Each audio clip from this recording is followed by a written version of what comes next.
What is up, my fellow Cobra Kai, Eagle Fang, and Miyagi-Do friends? In this video, I wanted to talk about something that I've wanted to talk about for a little while, and that's the amount of depth that Season 3 gave the character of Kreese. Now, I can't be certain if we've ever really had much explored with Kreese before the show was a thing, but I have to say, while watching this show, I just love how he goes from the villain at the start, where, you know, he's got that typical villain grin, and he's, you know, taunting Daniel, he's teasing him.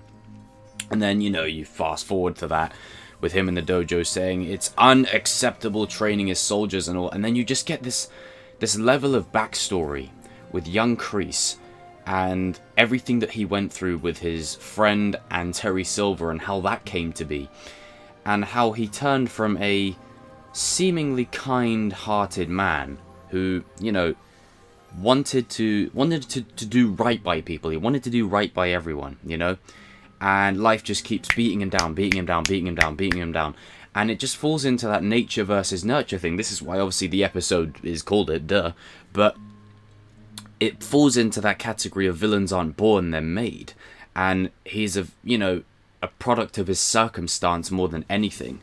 And in all the flashbacks, it shows that he is a good man with a good heart. And even after all of this, everything that you could pertain to him and Tori, and him looking out for her, he still has a good heart there. It's just everything regarding him and how he operates with Cobra Kai and everything with that. It's now quite clear he's the threat, he's the villain. But is he really the villain, though? And this is something that I'm interested to get a dialogue going with you guys down in the comments, because I honestly feel like he's not. It's just, now that we've been shown that angle, that perspective, it's not as black and white as it was, and it's one of my favorite scenes of season 3. It's when Betsy is, you know, being attacked by her boyfriend, you know, the jockish douche, superbly played by Martin Cove's son. I'm sure most people know that, but if they don't, then there you go. And I'm pretty sure when the flashback started, we all thought, oh, that's Kreese, because it's Martin Cove's son. So we all thought, oh, that's Kreese. But nope, the janitor cleaning up the area guy, that's young Kreese. And he sticks up for her, and then he gets into the brawl with the guys, and he uses his determination to come out on top, and he finds a way to beat them, you know, lay the smackdown on both of them. And then obviously it develops Betsy and his relationship across the couple of flashbacks. Then he ends up going to Vietnam, where we see, you know, sort of a general take him in under his wing and learning from him and learning the tricks, the trade and all that. And it's just interesting seeing him go from where he was to here and getting a sense of purpose. He's getting a sense of not just understanding, but his place in the world and what he feels like the world needs and what he feels like the world wants. And he slowly starts to change from the person who cares and helps to the person who motivates and elevates, but in his own way. And it's in a very different way than what other mentors would do it. So sort of like how we see him as the bad guy for taking Cobra Kai away from Johnny. However, he sees it as, you know, you'll thank me for this, Johnny. You're going to thank me for this one day. He sees it as, I'm doing you a favor. And in season 3, it's not like he just wanted to take Cobra Kai back in season 2. He still wants Johnny there. Because in season 3, he visits him, he tries to get him back, he gives him ample opportunities to come back. Even going so far as usurping his son and roping Robbie into Cobra Kai as a way, it's emotional bait to try and lure Johnny back in. And if Johnny doesn't come back in, then Kreese has his son.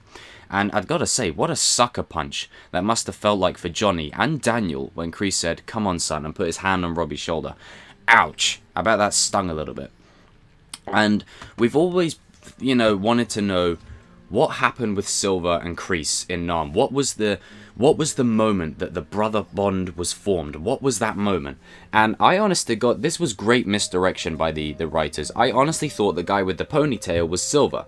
And with Kreese not pulling the trigger, I thought, oh, this is gonna be the why Silver is so loyal to him. And then obviously that's not Silver. He gets a bullet put in his head, and the cowardly friend, you know, the Twig, is in the corner, you know, just panicking and having sort of an anxiety attack. And then it's interesting because if you look at Silver in Karate Kid 3, you look at that change and he's sort of taken this moment, and he's not squandered it, he's not wasted it, and he's arguably now probably as bad, if not more. He's worse than Kreese, in my opinion.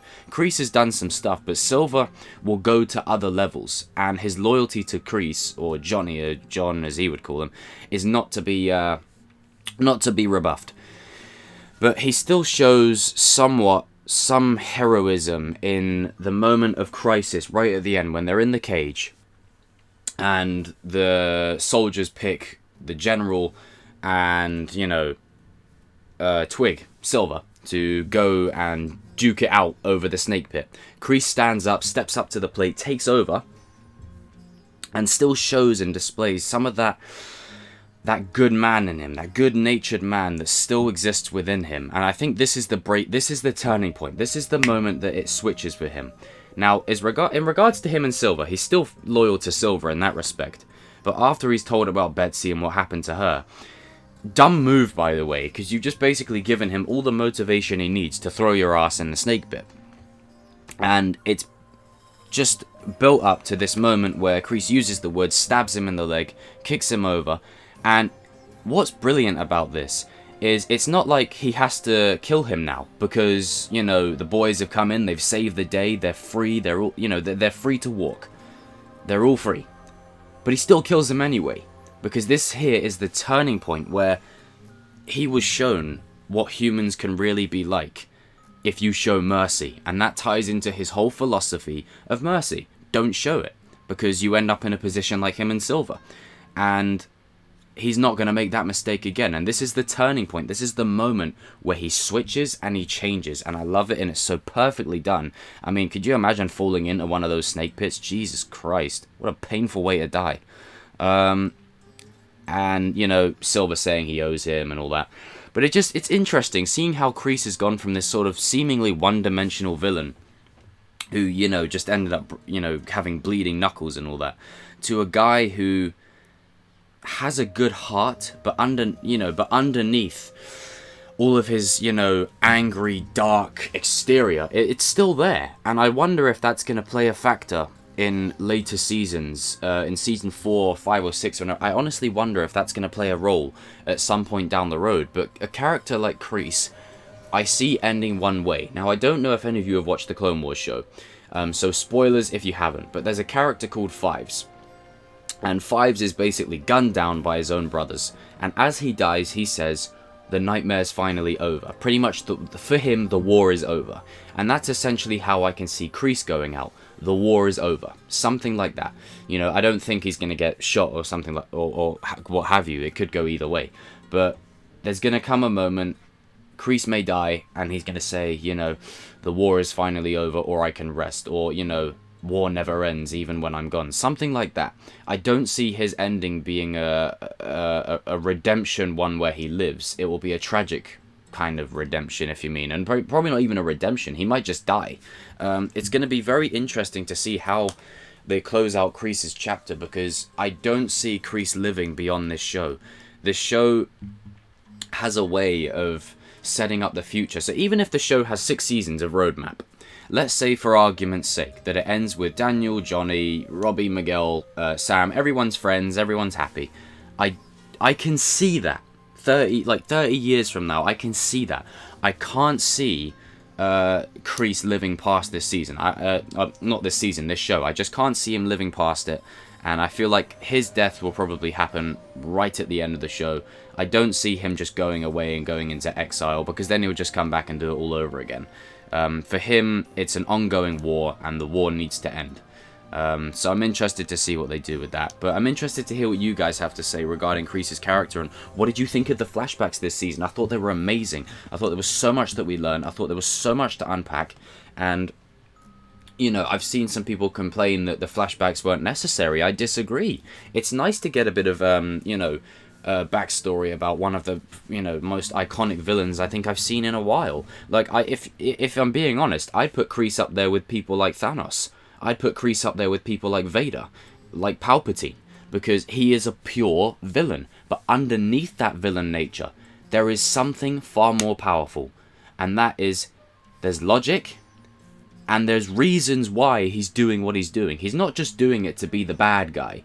There is a specific reason why he is the way he is. And that's why people like Thanos work. That's why people like the Emperor work. That's why people like Vader work. Hell, even Megatron in some forms and iterations. You know, it's what marks a great villain for me. And I cannot wait to see what, you know, is in store for him next season. Presumably teaming up with Silver. And, you know, I'm sure we're going to get some more flashbacks to how their friendship, you know, blossomed and developed and bloomed to be this thing where both of them get absolutely beaten the crap out of by Miyagi. Wah! Best scene that was. But yeah, guys and girls, leave your comments down below. And yeah. Now the real pain begins, Danny boy.